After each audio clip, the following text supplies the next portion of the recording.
Hello everyone, this is उदय राठौर और इस video में हम अपनी इंडियन ज्योग्राफी वाली सीरीज को आगे कंटिन्यू करेंगे।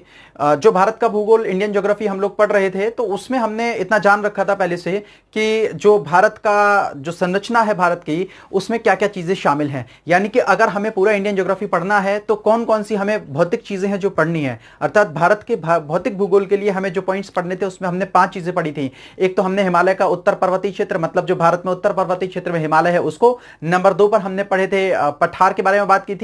नंबर 3 पर हमने बात की थी मैदान की। नंबर 4 पर हमने बात की थी तटीय मैदान की, जो कोस्टल प्लेन्स थे। और नंबर 5 पर बात की थी हमने आइलैंड्स यानी कि द्वीप समूहों की।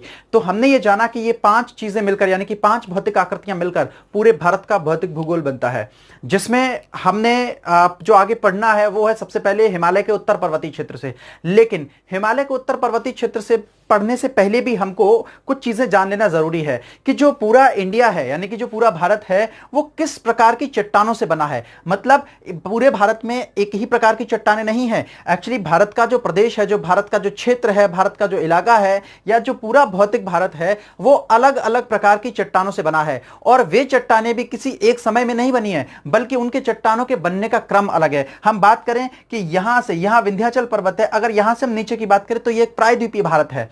हम यहां पर बात करें तो ये जो है वो भारत का उत्तर का विशाल मैदान है।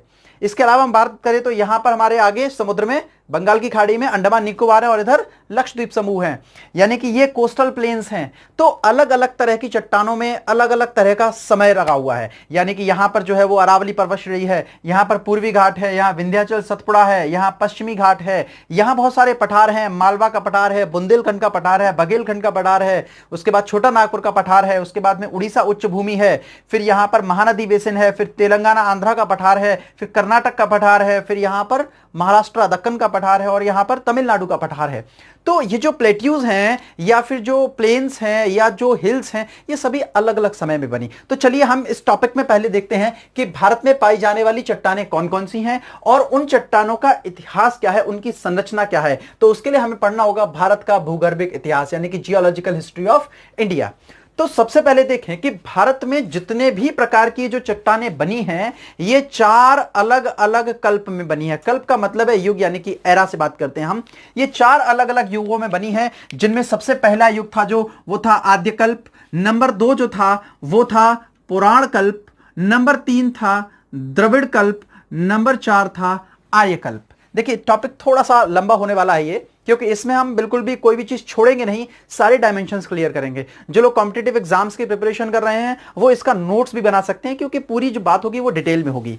ठीक है, तो समझिए आप लोग। सबसे पहला है यहां पे आद्यकल्प, यानी कि आद्यकल्प भारत में चट्टानों के बनने की क्रम में सबसे पुराना समय था। फिर हुआ पुराण कल्प, तीसरे को कहा है द्रविड़ और चौथे को कहा है आर्यकल्प। देखिए भारत में जो चट्टानों का क्रम है ना वो 6 रूप में है। मतलब भारत में अगर चट्टानों के प्रकार देखे जाएं तो 6 प्रकार की चट्टानें। अब वो 6 प्रकार की चट्टानें इन अलग अलग कल्पों में कैसे बनी तो वो देखें।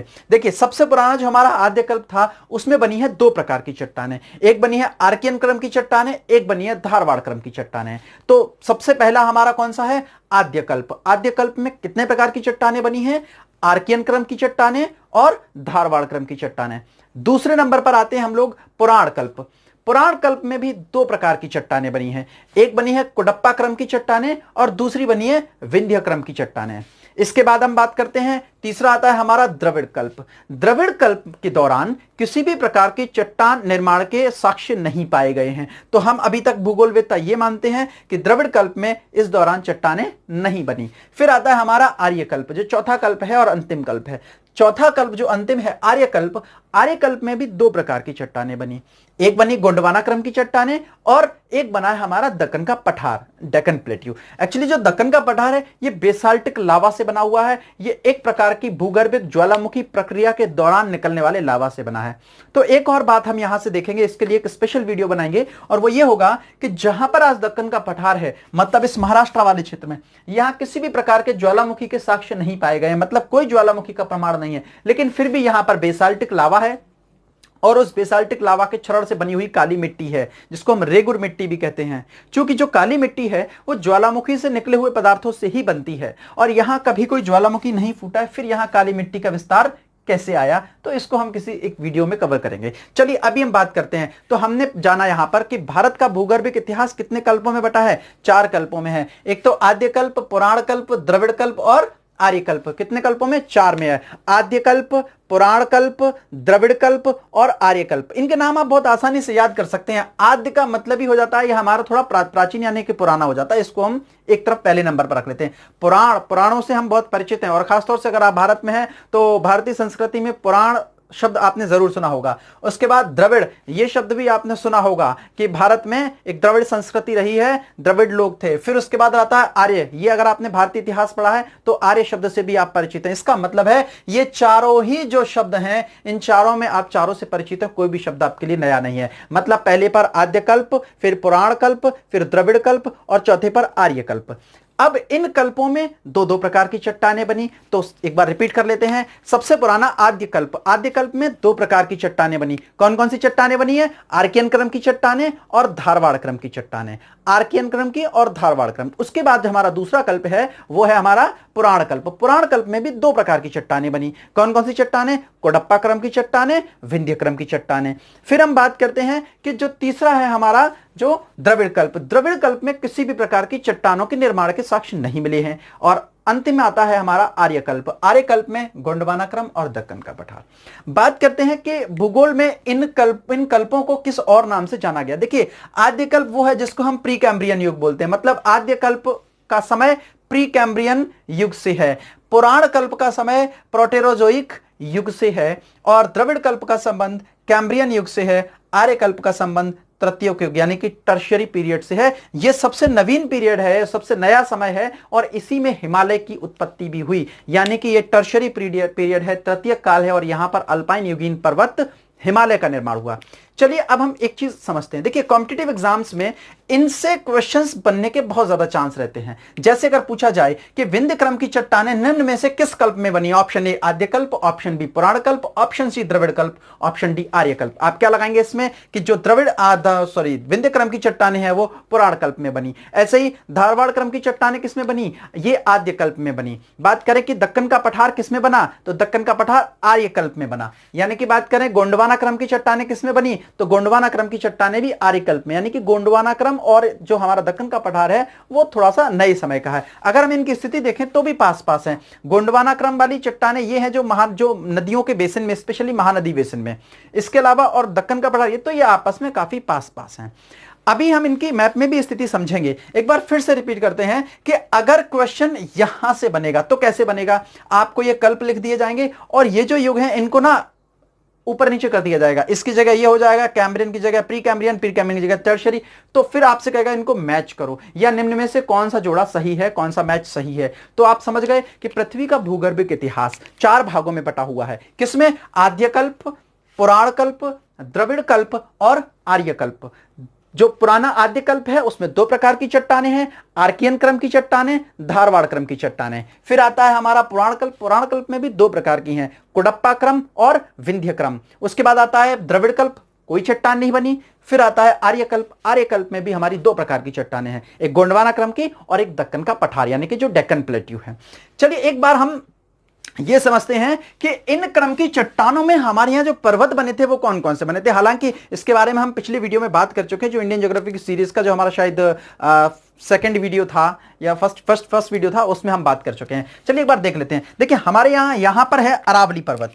ये जो अरावली पर्वत है ये भारत का सबसे पुराना पर्वत है और ये अरावली पर्वत किस क्रम की चट्टानों से बना है, ये बना हुआ है धारवाड़। क्योंकि जो आर्कियन क्रम है, आर्कियन क्रम की चट्टानों का यहां पर्वत नहीं है। वजह कि आर्कियन क्रम की चट्टानें तब निर्मित हुई जब सबसे पहले पृथ्वी गर्म होते होते धीरे ठंडी हो रही थी, मतलब पृथ्वी के निर्माण के समय। तो आर्कियन क्रम सबसे पुराना है। इसके बाद बना है धारवाड़ क्रम। धारवाड़ क्रम के बाद बनी है तीसरे नंबर पर कुडप्पा क्रम। फिर चौथे पर बना है विंध्य क्रम, 5वें पर बना है गोंडवाना क्रम और 6वें पर बना है दक्कन का पठार। यानी कि ऐसा है ये जो जिस क्रम में लगे हुए हैं ना, इसी क्रम में बनी भी हैं। सबसे पुरानी चट्टानें कौन सी बनी, आर्कियन क्रम। आर्कियन क्रम की चट्टानों के बाद बनी है धारवाड़ क्रम। धारवाड़ क्रम के बाद बनी है कुडप्पा क्रम। कुडप्पा क्रम के बाद बनी है विंध्य क्रम। विंध्य क्रम के बाद बनी है गोंडवाना क्रम और उसके बाद बनी है दक्कन का पठार। तो चलिए एक बार देख लेते हैं कि कौन कौन से पर्वत हैं। यहां पर बात करें हम अरावली की, जो अरावली पर्वत है वो धारवाड़ क्रम से बना हुआ है। ये किससे बना हुआ है? ये धारवाड़ क्रम की चट्टानों से बना हुआ है,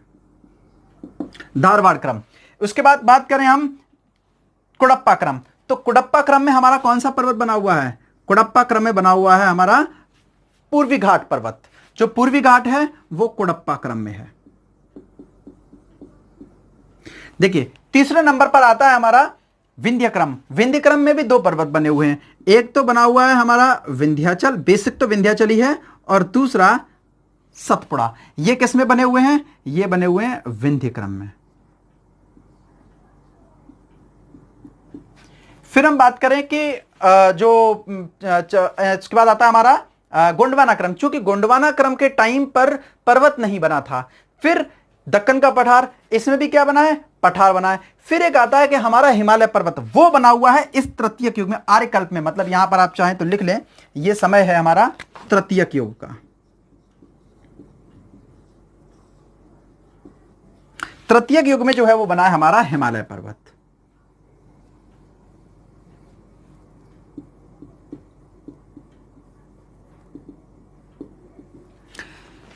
इनके आप नाम लिखना चाहें तो नाम लिख लें। ये जो है वो पर्वत अरावली है, ये पूर्वी घाट है, ये विंध्याचल और सतपुड़ा है, और ये जो है वो हिमालय है। जो अरावली पर्वत है वो गुजरात के पालनपुर से दिल्ली तक है। जो कुडप्पा क्रम में बना हुआ पूर्वी घाट है ये उड़ीसा, आंध्र प्रदेश, तेलंगाना और तमिलनाडु में फैला हुआ है, और ये यहां महानदी बेसिन से शुरू होकर और लास्ट में जाकर तमिलनाडु में खत्म होता है नीलगिरी की पहाड़ियों पर। विंध्य क्रम में जो है वो विंध्याचल पर्वत है, जो कि यहां खंभात की खाड़ी के पास से शुरू होता है और ये जाकर उत्तर प्रदेश के मिर्जापुर जिले में जाकर खत्म होता है। उत्तर प्रदेश के मिर्जापुर जिले में एक मां विंध्यवासिनी का मंदिर है, और माना जाता है कि वो मां विंध्यवासिनी ने अवतार लिया था महिषासुर को मारने के लिए।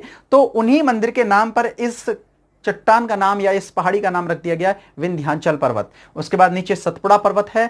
सतपुड़ा पर्वत जो है वो एक पर्वत नहीं है बल्कि कई सारे पर्वतों का समूह है, जिसमें यहां पर ग्याविलगढ़ पहाड़ियां हैं, राजपीपला पहाड़ियां हैं, महादेव पहाड़ियां हैं, सतमाला पहाड़ियां हैं और मैकाल पहाड़ी है। मैकाल पहाड़ी की सबसे ऊंची चोटी अमरकंटक। अमरकंटक से 3 नदियां निकलती हैं। उत्तर में निकलती है सोन नदी, दक्षिण में निकलती है महानदी और पश्चिम में निकलती है नर्मदा। ये जो महानदी है, इसी महानदी के बेसिन से शुरू होकर पूर्वी घाट यहां पर नीलगिरी के पास जाकर खत्म होता है। जहां नीलगिरी पर आकर, नीलगिरी क्या है? नीलगिरी वो जगह है जहां पर पूर्वी घाट और पश्चिमी घाट आकर मिलते हैं।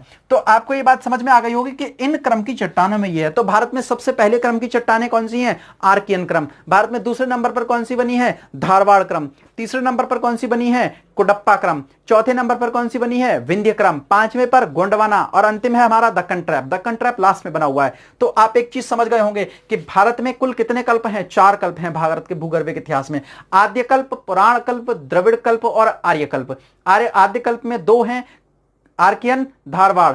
फिर उसके बाद पुराण कल्प में 2 हैं, कुडप्पा, विंध्य। फिर तीसरा जो हमारा आता है द्रविड़ कल्प, कोई चट्टान नहीं बनी। चौथा है आर्य कल्प, इसमें बनी है गोंडवाना और दक्कन ट्रैप। तो इस वीडियो में अभी तक आपने इतना जाना कि ये कल्प हैं। अब हम बात करते हैं कि एक एक करके चट्टानों को पढ़ते हैं। देखिए अगर हम एक एक करके सभी चट्टानों को पढ़ेंगे तो ये वीडियो काफी लंबा हो जाएगा। तो इसके लिए इसका जो जस्ट नेक्स्ट वीडियो आएगा उसमें हम आर्कियन क्रम, धारवाड़ क्रम, कुडप्पा क्रम, विंध्य क्रम, गोंडवाना क्रम, दक्कन का पठार, इन सभी पहाड़ियों को, इन सभी चट्टानों को एक एक करके पढ़ेंगे। तो तब तक आप इतना आप नोट कर लीजिए और आप ये बात समझ गए होंगे कि भारत का भूगर्भिक इतिहास इन 4 में बना हुआ है। इसका नेक्स्ट वीडियो आपको जस्ट इसके तुरंत बाद ही मिलेगा, उसमें आपको हम सारी चट्टानें देंगे। तो उसके लिए आप थोड़ा सा वेट करिए। तब